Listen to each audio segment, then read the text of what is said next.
Brosplay! Hey, welcome back!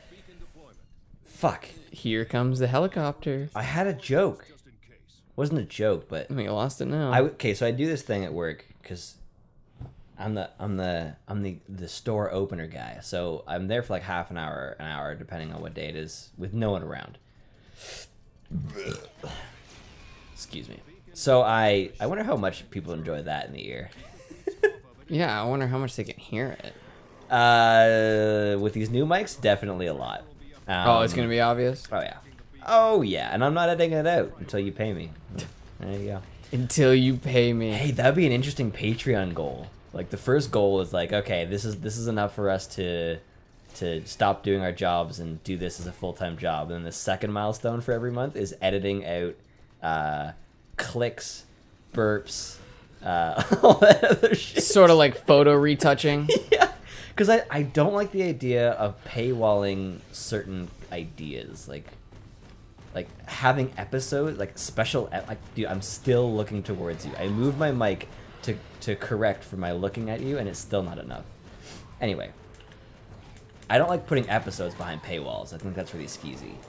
Because that's your content. It's the content, and it's like I'm saying like that content's somehow more appropriate, unless it's or more like, valuable or something. certain type of content I can see why you would, like, if you were to say like these are like mega episodes, we ultra edit them, we plan things out, we've done research, I can see that. But even that, I still don't like it even then.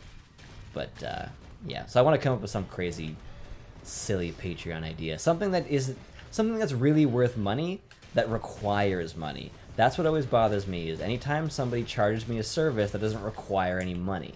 Like fucking caller ID. You know who's calling me.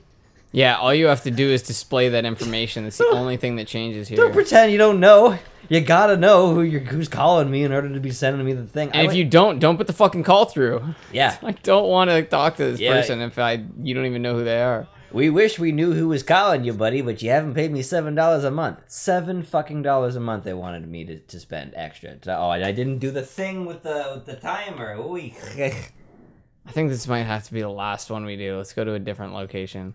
Oh shit. Fuck yeah. Does UFC start at 9:30? Well, actually, it's already started. Oh. Yeah, the undercard's already started, and then undercard. Yeah, so the undercard is like, you know how in fighting they refer to the fights that are gonna happen as like the card for the night.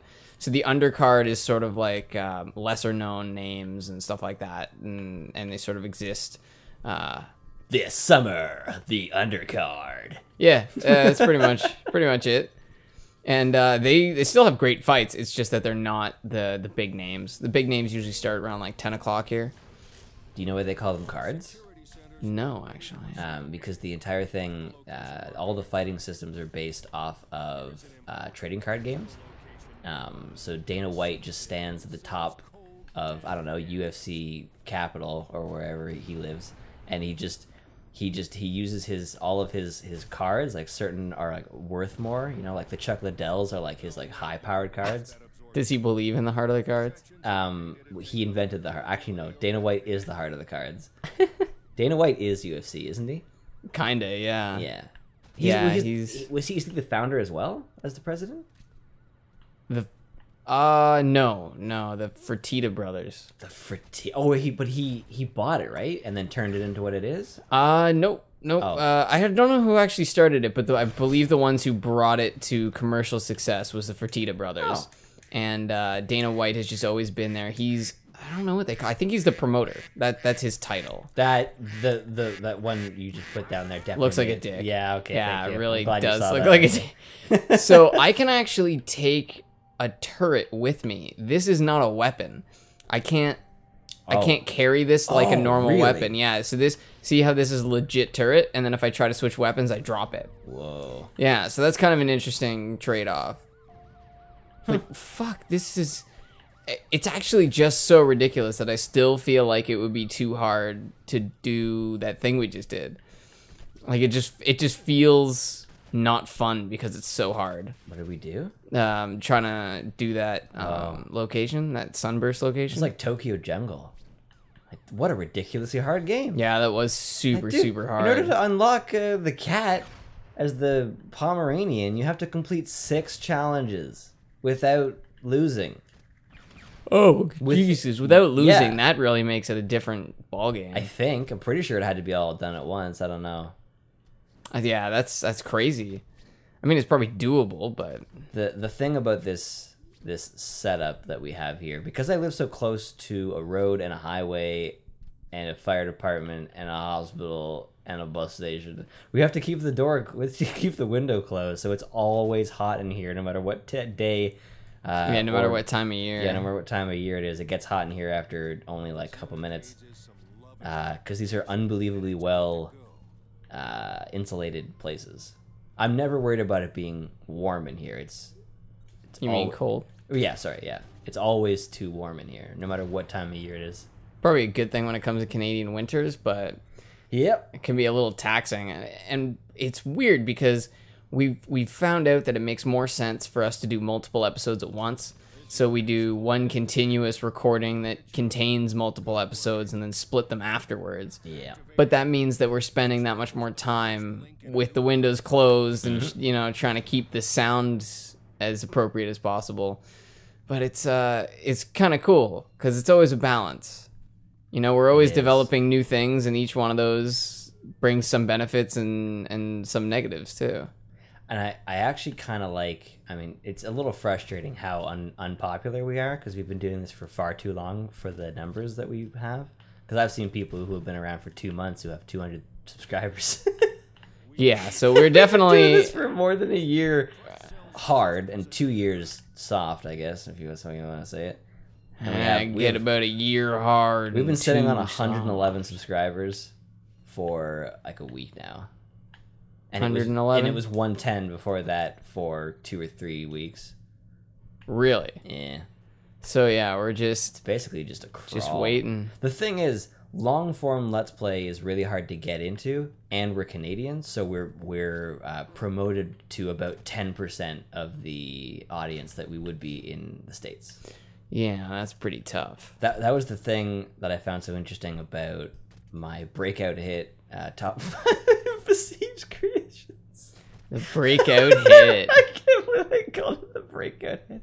That one's significantly more successful than everything else view-wise, but it's almost entirely, it's like 95% American viewers. Really? It's like, so we tapped into a different market. That's why. Yeah, wow. yeah, it moved over into a different market. That's what it was. What we need to do is start uploading in the States. I was gonna say we need to move there. It's that simple. Like, we're in Southern Ontario. We're really not that far away. That would actually be so funny. Let's just move like if we just brought an 200 miles. episode on a laptop. Yeah. Oh my god! We go across the border for a day. Yeah. And they're like, "What's your business?" Yeah. We're uploading we're uploading a Let's Play show. So that we're invading your market. They would probably arrest you. They would be like, "We know that's a euphemism for doing drugs." Invading your market. Like, what the fuck are you talking about? You're gonna upload a Let's Play show. Sounds like an NSP joke. Like, let me invade your market. Let me invade your marketplace. There's a marketplace. It's much better. Thank you. There's a song that I never heard by them until recently, and it's really slow, and it's like almost like parlor music. It's just like just a piano, and everything is euphemisms for sex. And my favorite is gargling my bacon. Gargling my bacon, Jesus. That's a new one. Oh, I heard it's beautiful. I heard a great, like, I guess meme more than a joke, but it was supposed to be like from the Last Supper, and so you see Jesus, and Jesus says, "This wine is my blood, and this bread is my body." And then as he began to open the mayo jar, Judas is like, no. I think we get it. Oh, beautiful. I love alternate takes on things that people have already done many times. Yeah, things that people have established very well how they like to tell a story. Yeah. Those are the best stories to play with. Are you ready for TWRP quiz? Sure. Yeah, okay. Saddest TWRP song. Saddest? Yeah.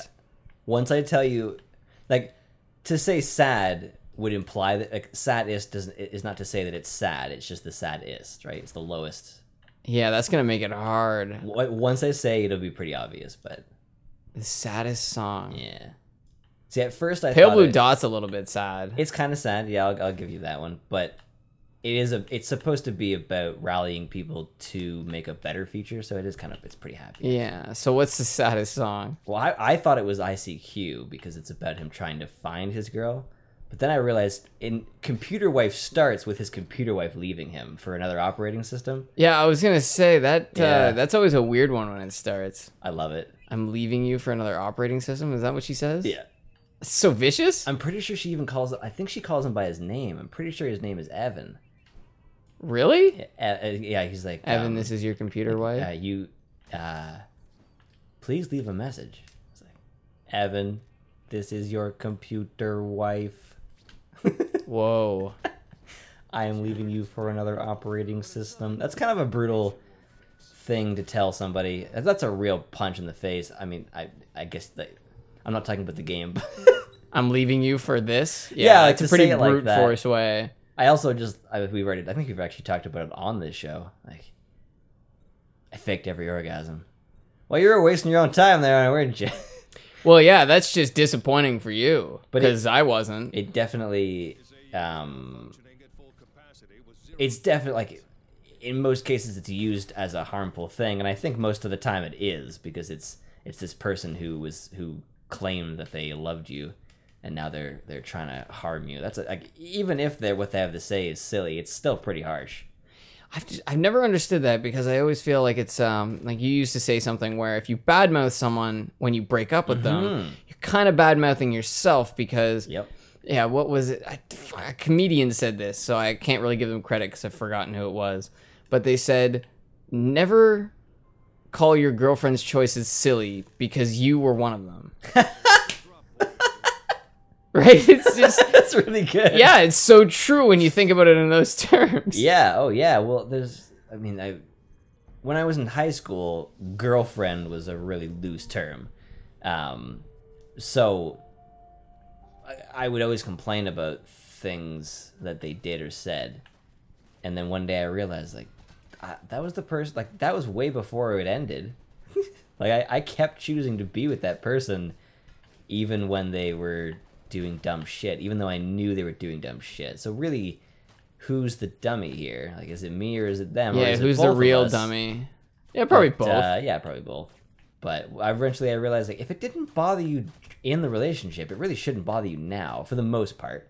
There are some things you look back on and you go, oh, hey, ooh. Yeah, how did I not realize That. this? But if you think what somebody does is cute when you're together and it's a quirk, and then after you're like, that's fucking annoying. Well, you've just chosen. It's like your fault. It's like nostalgic thinking. Like, you look back on I did that when It's the opposite of nostalgia, actually. It's the opposite. Because I did that with, like, PS2 games. Oh man, Splinter Cell. Splinter Cell. Fuck, which one was Chaos Theory. Chaos Theory. Fucking love that game. Went and checked it out on PS2. Oh, it runs at like 5 frames a second, and everything is black. Everything is very dark. And slightly darker black. Oh. Yeah, right, very dark, very black. I understand it's a game about darkness, but you can show people darkness in a way that also allows them to see. Show people darkness. I think that would be a great name for an album. Show them the darkness. No, just show people darkness. Gentlemen, now that we have assembled, I shall show you the darkness. And the darkness is dark. And wet. I was watching a College Humor bit, and he says I've never heard somebody say this before. He says, "Now it's just time to get me some quality wet." Oh God, I've never heard that before either. Well, they use it as a negative thing because everybody at the table goes, "Oh." I've heard a lot of different euphemisms, but I've never heard that one. Yeah, that's definitely what I'm going to say from now on. Gotta get a little wet. Excuse me, I was looking to acquire some quality wet and noticed you standing there by the bar. And I believe I'd be interested in your particular brand of wet. Yes, and then when she throws her drink in your face, her drink, or your drink. Either way, you're wet. You say, not what I had quite imagined, but hey, thank you. I wanted it. You gave it to me. Apple TV. Can't complain.